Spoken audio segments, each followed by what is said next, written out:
What's going on, guys? It's your boy Gio here, and in today's video we're going to be discussing long hair on men, the pros and the cons associated with it, and a whole lot more, as I will be sharing my personal experiences, and hopefully you can learn something useful, especially if you've just decided to grow out your hair for the very first time. As a person who has had long hair for 12 years, it is safe to say I have had positive as well as some negative experiences when it comes to having long hair. So look, I obviously have a preference for it, given that, like I said previously, it has been 12 years and it is still here. But in today's video, I'm going to be breaking down the pros and the cons of what you should be expecting if you do decide to grow out your hair. So with that said, let's get into it. Also, before I get started, don't forget to like this video and subscribe. It is always a huge help, and it lets us know if you want to see videos like this in the future. Anyways, though, to be completely honest with you, back in the day, the only reason I decided to grow out my hair was the fact that I was tired of having to get it continuously cut and trimmed, and I was having a bit of an emo phase. But that's besides the point. One of the pros is you automatically become more noticeable and exclusive. Truth is, depending on the individual, this can be a downside. However, think of how often you see guys with waist length or even shoulder length hair walking down the street. Yeah, sure, obviously it depends on where you live, but my guess is it is not that often. And although it is pretty self-explanatory, longer hair makes you more noticeable. You also have a whole lot more versatility and freedom when it comes to styling your hair. You can go for a man bun, half up, half down, braid it if you want to look like a Viking. It is all up to your imagination and what style you want. The point I'm trying to make is that you can change your look at any given time without having to rely on a stylist or a hairdresser to do it for you. Not having to go to the hairdresser is obviously a big one. So, okay, just think about how much money and time you actually save when it comes to not having to go to the barber.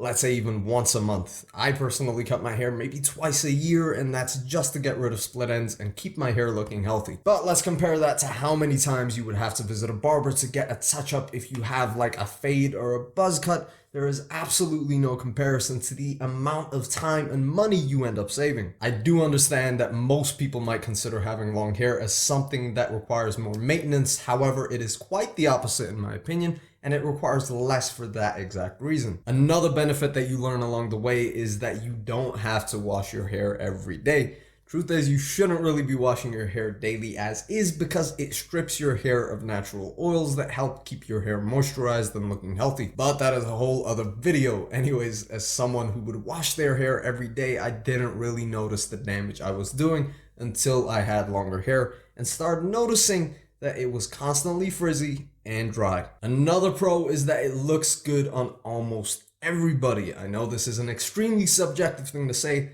However, I am speaking from my own personal experiences, and as a kid who would idolize metal and rock and roll, I really wanted to strive for that look in particular, because I wanted a sense of self and I wanted my style to reflect that. And as the years went on, that style became a part of my identity. Nowadays, however, you see more A-list celebrities with long hair rocking the look and making it more mainstream, when back in the day, not a lot of guys would be willing to grow out their hair in the fear of either not looking professional enough or thinking that having long hair was more feminine. And to be honest, I am just happy to see more men adopt longer hairstyles, whether it be a man bun, a ponytail, or anything in between. Now, however, we will be moving on to the second part of the video, where we will be talking about the cons of having long hair. One of the problems that I can see a lot of people having that I personally don't really think of as a problem is having to take longer showers. To elaborate, the reason that I don't have a problem with it is that I would always take longer showers, but as someone who is always on the go, I can see this being a problem for a lot of guys,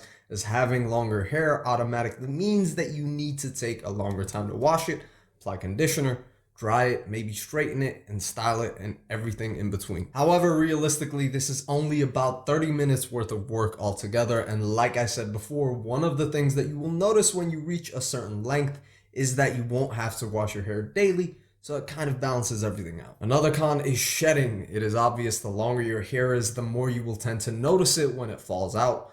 Given that on average human beings lose upwards to 150 to 200 hair follicles a day, yeah, that is a lot of hair to clean up after. Another con is saying goodbye to letting your hair dry naturally. I mean, look, if you're in a warmer climate, you have nothing to worry about. But as someone living in a colder area of the world, I tend to have to blow dry my hair every time after I wash it, which can take upwards to 10 to 15 minutes. And I can't lie, I do miss hopping out of the shower knowing that I have nothing to worry about, and by the time I get dressed, my hair is probably gonna be dry and I can just move on with my day. And finally, the biggest downside to having long hair is that it actually takes a huge time to grow your hair out to a certain length, and it is a serious time investment. So just consider the fact that hair grows on average up to 1.5 centimeters per month. That is 15 centimeters a year, which may not sound like a lot when you're in the initial stages. So you have to be ready to give some, to get some, and work around the awkward stages. Whether that be with styling products and experimenting with new looks until you ultimately get the desired length. Which can actually be quite a good thing, because for someone like me, I can't really experiment with different types of hairstyles.